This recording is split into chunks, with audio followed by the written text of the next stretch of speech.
All right, everybody, welcome into another Fantrax Football Friday. My name is Colin McTavish of Fantrax, and I'm talking 2024 Superflex rookie rankings. It's been a while since I've done a Fantrax Football Friday. As you can see, if you've watched videos of me before, I'm usually in an upstairs studio in my house. Today, I'm at the bar in my house because my dog tore his ACL. That's actually him in neon sign form behind me.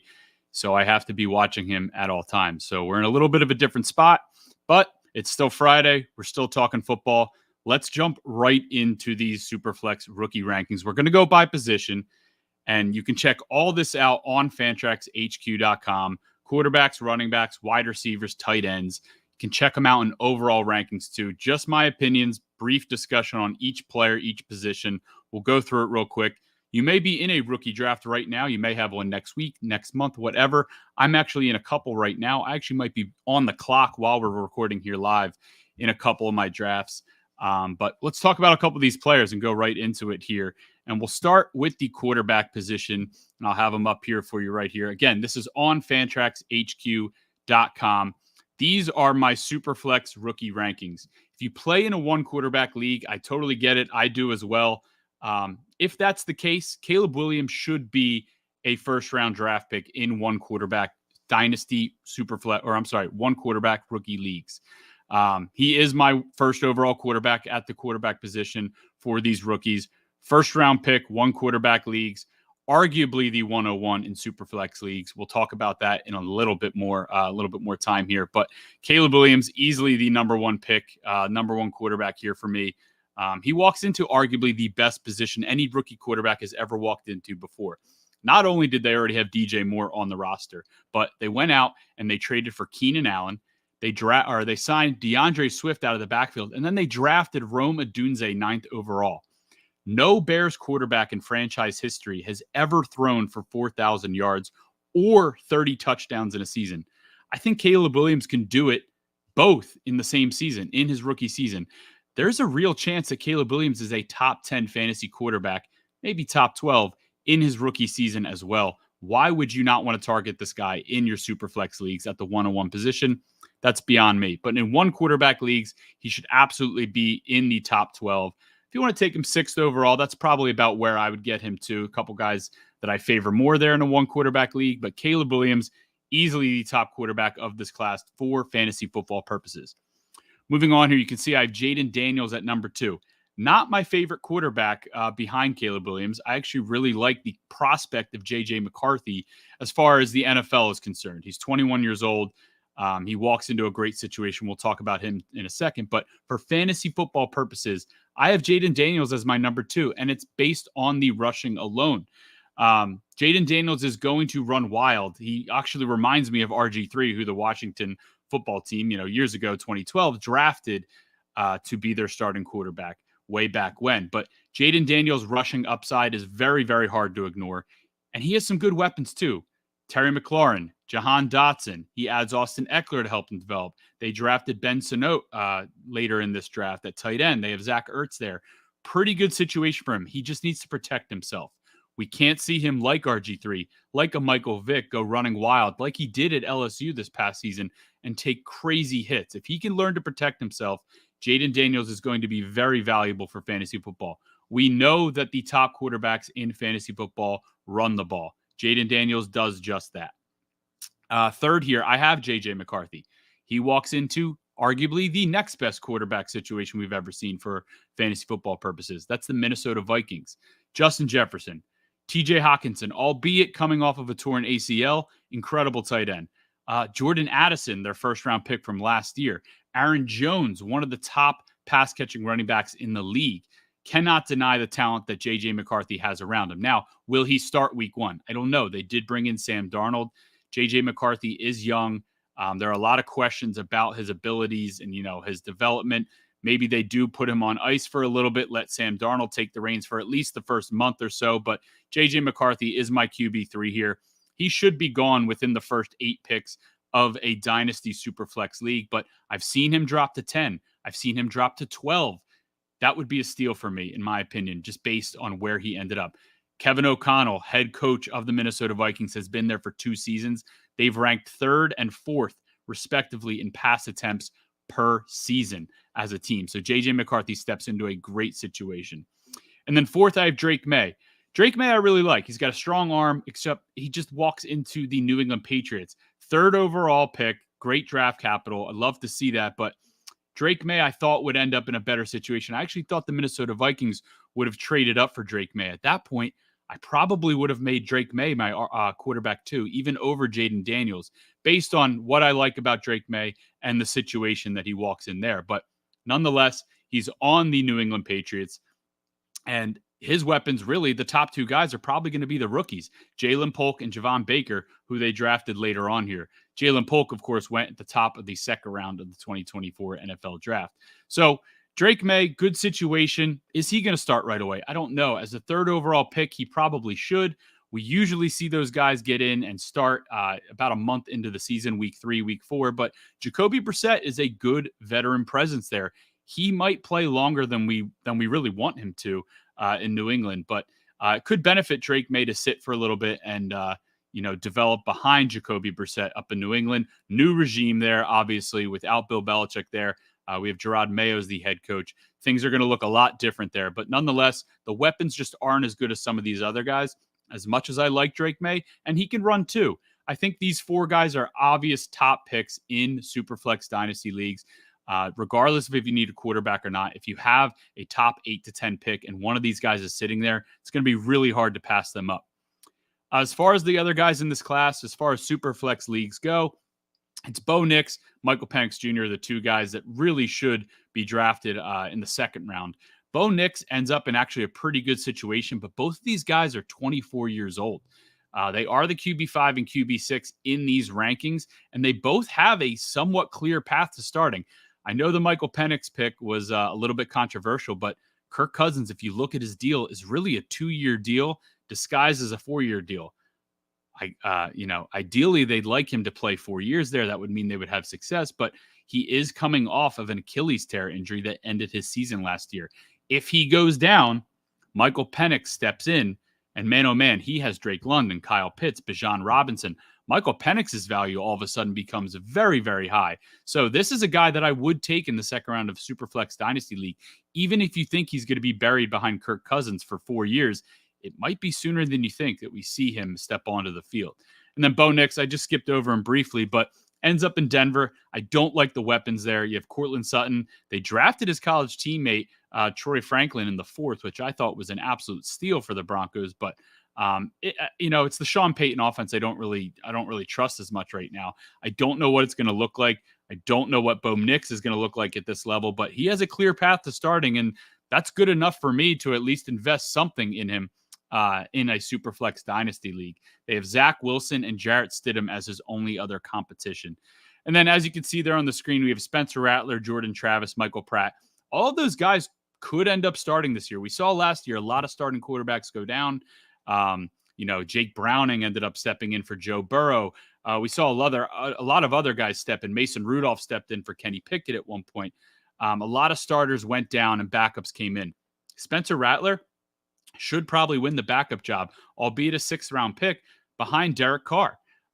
Jordan Travis, he's going to be stuck behind Tyrod Taylor, behind Aaron Rodgers, but Aaron Rodgers is 40 years old and coming off an Achilles tear. Tyrod Taylor has never really had a clean bill of health as well. Jordan Travis, in a couple years, could be the starting quarterback for the New York Jets when this Aaron Rodgers era is over. And they have some young, good weapons there as well. So Jordan Travis, nice sneaky stash later on in your Superflex drafts.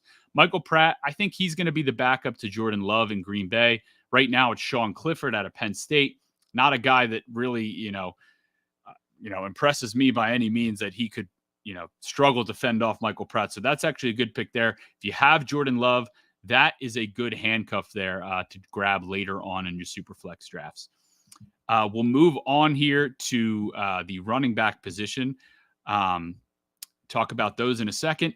This is an interesting class because everyone seemed to have a different running back one heading into the draft. And it's always important to rank your players before the NFL draft and then rank them after based on the situation, based on where they ended up. Good example of that is last year. I had Zach Charbonnet very, very high in my rankings out of UCLA.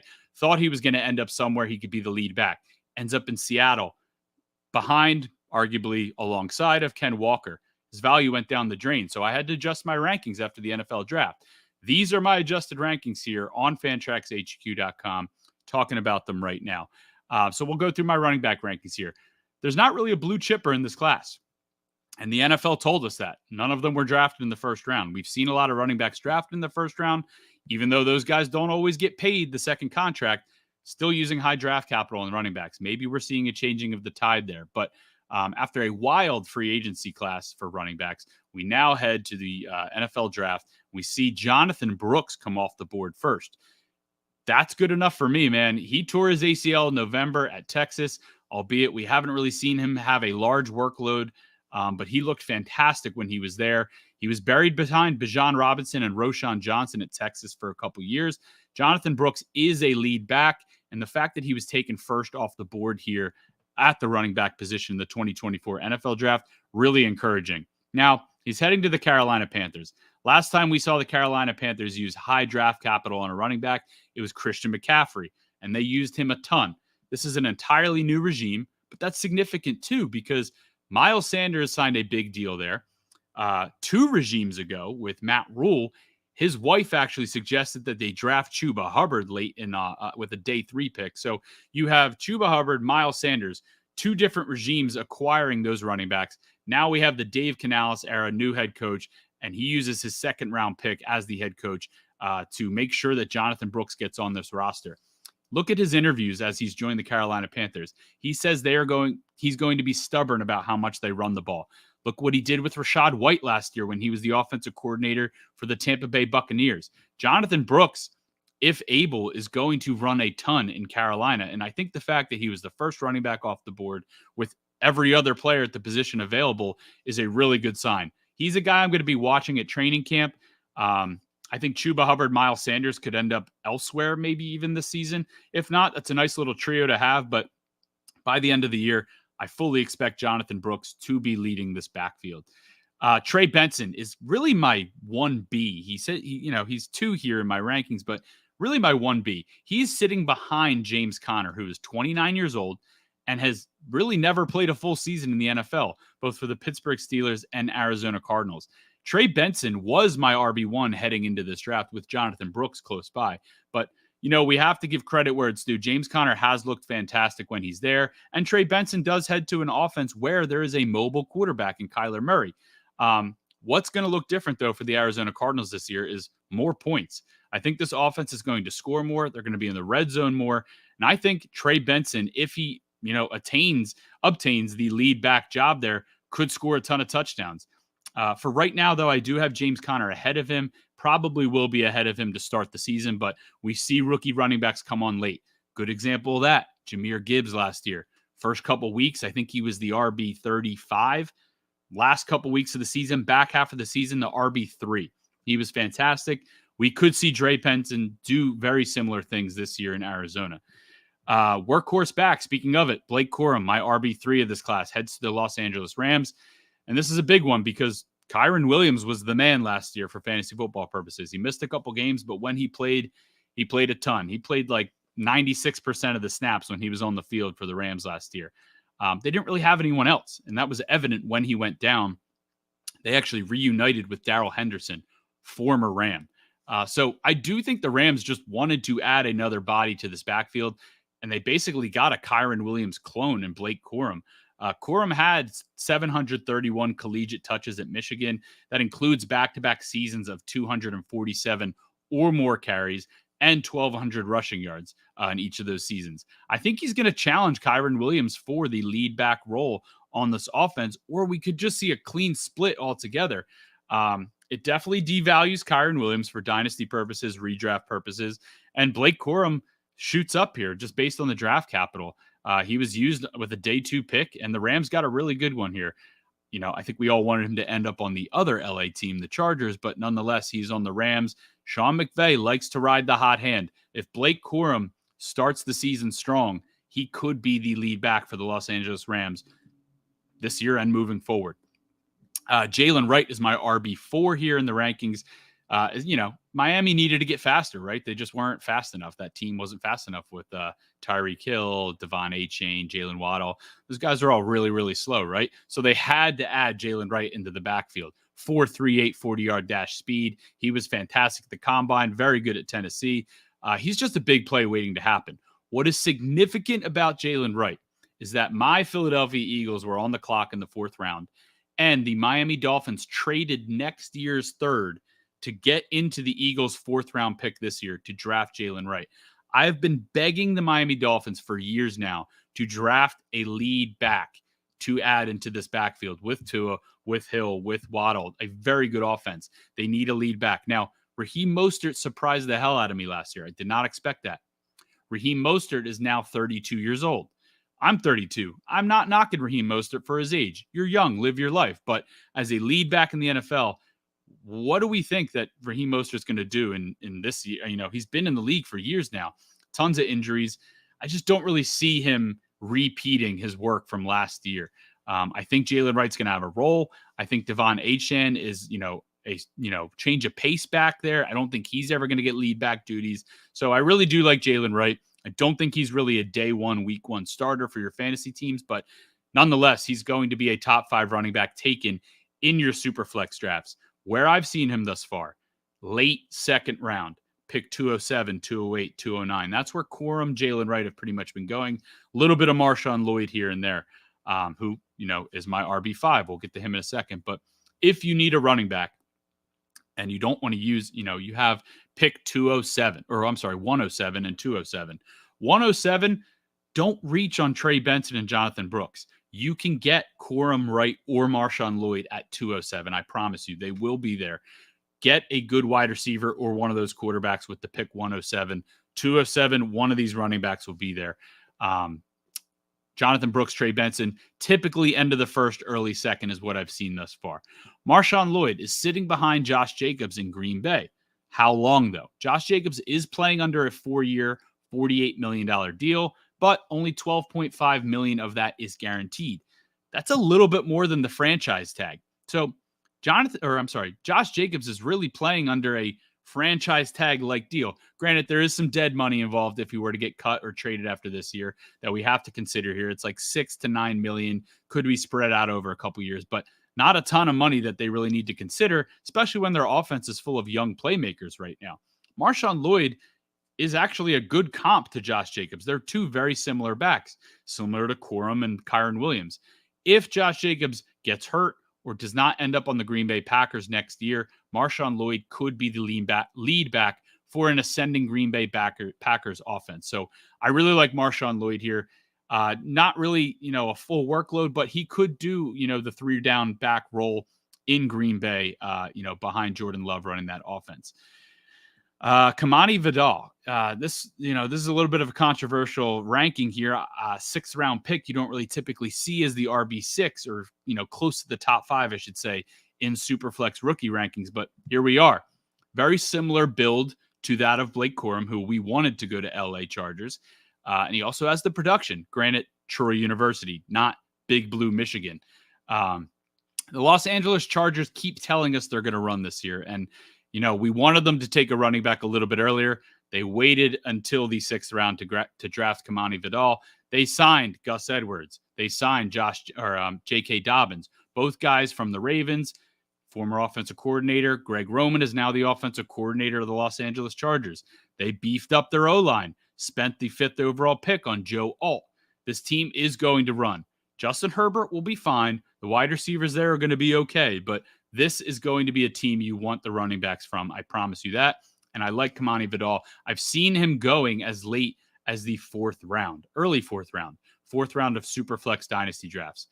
I have him at RB6. I've been trying my best to wait until the 4th round to take him, but I keep getting sniped at the end of the 3rd, early 4th. So if you'd like him, as much as I do, you might have to use a 3rd round pick to get him because I've been very unsuccessful getting him in the 4th round thus far. I'm actually on the clock in a draft as we speak with pick 310, and he went at 308 just before me. So that is why I'm not picking it, because I'm still stewing over that. To round out the rankings here, I have Bucky Irving.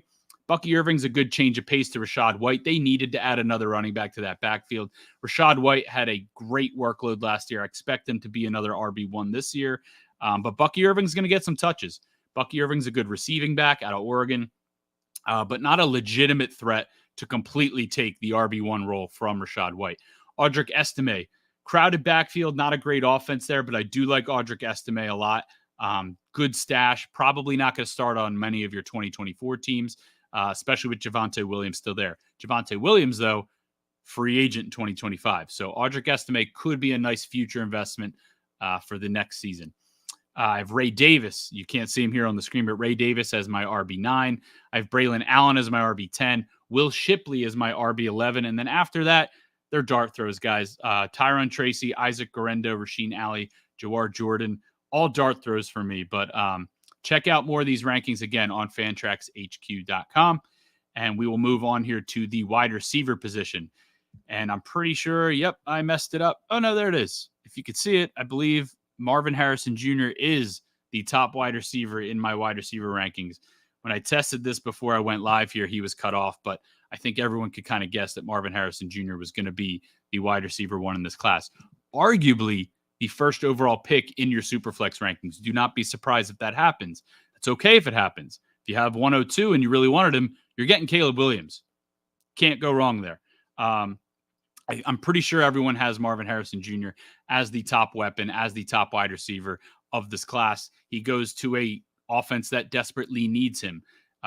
Since the departure of DeAndre Hopkins, Marquise Brown over the past couple years in this offense, Kyler Murray, I'm sorry, thinking Caleb Williams. Kyler Murray desperately needs a wide receiver one, and man, oh man, did they get one with the 4th overall pick. This feels like it's been a long time coming. It seemed like the Arizona Cardinals were going to end up in the top 5 for a couple months now. They eventually do at pick 4, and they did not trade out of the pick. As much as they traded last year, they did not do it this year. And I think that is noteworthy in of itself. He is going to lead that team in targets. He is going to probably flirt with top 5 in targets this season amongst all positions. Definitely top 10. I think we're looking at Marvin Harrison Jr. in redraft leagues as like a 3rd round pick, maybe 2nd once those camp videos come out. We see him, mossing people in the preseason, but 3rd round pick in redraft league. So that should tell you enough what you're getting here in a Superflex dynasty rookie pick. But a little bit of controversy here in my wide receiver rankings. I've, come to learn I don't have Malik Neighbors as my wide receiver 2. I have him as my wide receiver 3. Oh, the drama. I have Rome Odunze as my wide receiver 2. Why? I love Caleb Williams, and we now know Rome Odunze is going to be with Caleb Williams for at least the next 4, maybe 5 years if they both get their 5th-year options on their rookie deals. Keenan Allen, DJ Moore are ahead of him, seemingly on the roster. I get that. Keenan Allen just turned 32. DJ Moore, of course, is going to be there. He could be a free agent next year. I doubt it. They'll probably extend him, but Keenan Allen is on the final year of his deal. As soon as next year, Rome Odunze could be the wide receiver 1 for this team. He was drafted 9th overall. What is not to love here? This guy's comp for a lot of people was Devontae Adams. We very well could see Caleb Williams and Rome Odunze, that stack, take over fantasy football for years to come. So if you believe in Caleb Williams, why not just go get Rome Odunze if you can't get your hands on Caleb Williams? Not that controversial, though. Malik Neighbors, just as good. Very good receiver. Nothing against him. Drafted before Rome Odunze in the 2024 NFL Draft. Having him behind Rome Odunze does not mean I hate Malik Neighbors. These 3 are the creme de la creme of this class. If you get one of these guys, you are in great shape. The Giants are in great shape with him. Who is their quarterback of the future? I do not know. Is it Daniel Jones? Well, it is, I guess, for this year, but he's coming off an ACL tear. Drew Lock is his backup. Rome Odunze is not going to really have a good rookie year. He's behind Keenan Allen and Malik Neighbors or DJ Moore. Is Malik Neighbors going to have an amazing rookie year with Daniel Jones or Drew Lock throwing to him? He's going to get a ton of targets, and I love that. I mean, we love the target share, but it doesn't mean Malik Neighbors is going to have this fantastic, so much better rookie season than Rome Odunze. As far as long-term investment goes, that is why I have Rome Odunze above Malik Neighbors. We know who his quarterback is. We know what that offense is. Rome Odunze is going to be a stud there. Malik Neighbors could end up okay. I expect the Giants to draft a rookie quarterback eventually as soon as next year. But until then, I have Malik Neighbors as a top 3 wide receiver, but he's not 1 and he's not 2. Sue me. As far as number 4 goes, it is Xavier Worthy.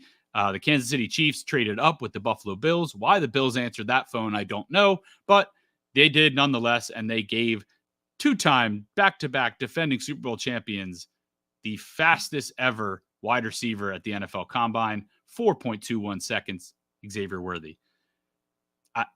He's with Patrick Mahomes. What's not to love there? Of course, he's the wide receiver 4.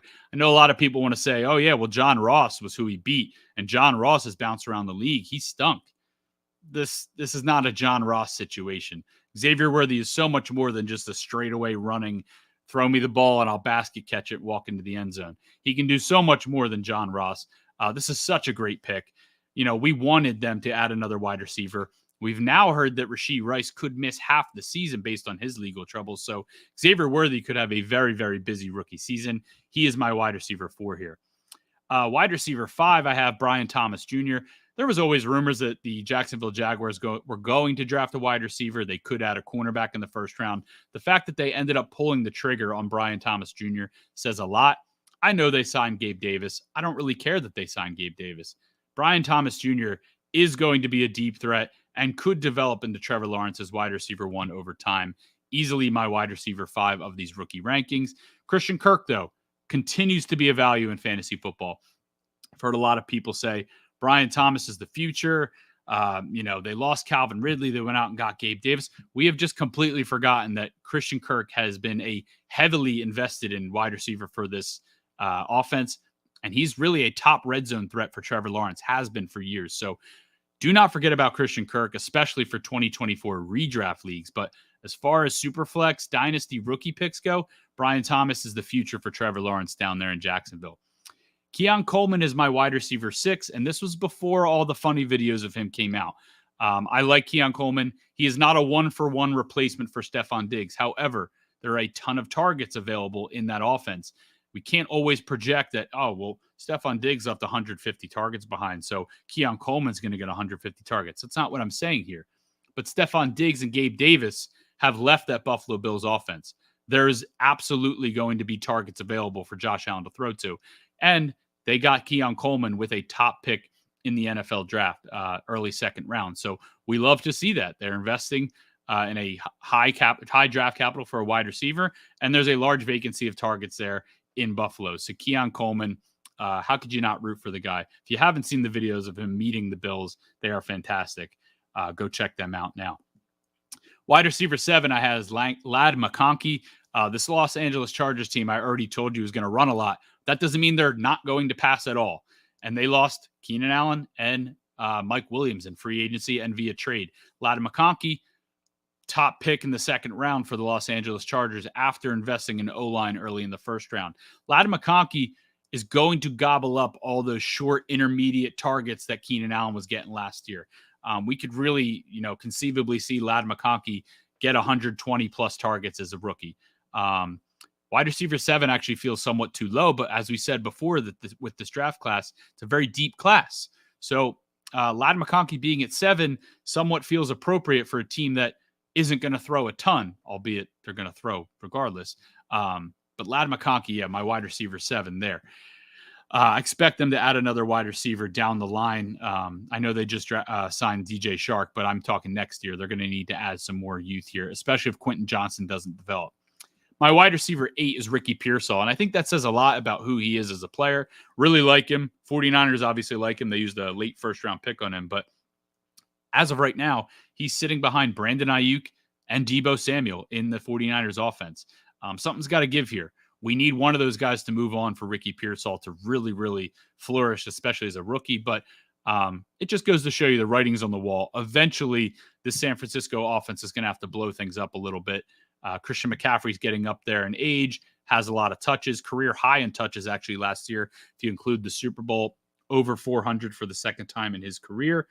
Brandon Ayuk, Deebo Samuel are eventually going to move on. One of them will move on, probably Deebo Samuel. They'll probably sign Ayuk to a long-term deal, but that could happen sooner than later. Number 9, I have Adonai Mitchell, joins the Indianapolis Colts. I think they got a steal on him in the second round. Adonai Mitchell was projected to go in the first round to the Bills. A lot of other teams ends up sliding. The Colts snatch him up, which is great to see. They definitely needed another receiver. He's going to take some time, but I'm really high into this offense. I like Anthony Richardson a lot. Michael Pittman obviously gobbled up a ton of targets last year. He was top 10 in targets. But other than that, Josh Downs, Alec Pierce, those guys really don't really do it for me for fantasy football purposes. So the fact that they invest in a guy like A.D. Mitchell here, really good to see. Smooth route runner. Troy Franklin rounds out my top 10 here. Why? Because, I know he's a 4th-round wide receiver, but he's pairing up with his college teammate who I mentioned before, Bo Nix, University of Oregon, now Denver Broncos. So I really like that. Troy Franklin is not a 4th-round talent, in my opinion. I don't know why he slid. Hopefully we get some answers someday as to why Troy Franklin slid. But nonetheless, Troy Franklin rounds out my top 10. I think he can be the lead target for Denver as soon as this season, especially if Bo Nix gets the start, wants to show out. Who's he going to trust? Troy Franklin. Can't see it on the screen here, but I have Xavier Legette, number 11.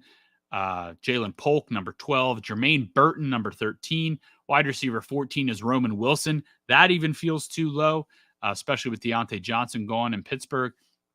Malik Washington rounds out my top 15. He's obviously buried behind Tyreek Hill, Jalen Waddle, now Odell Beckham Jr. in Miami. But Malik Washington, really, really fast slot guy, could really benefit in an offense that moves pieces around like no other in the Mike McDaniel offense.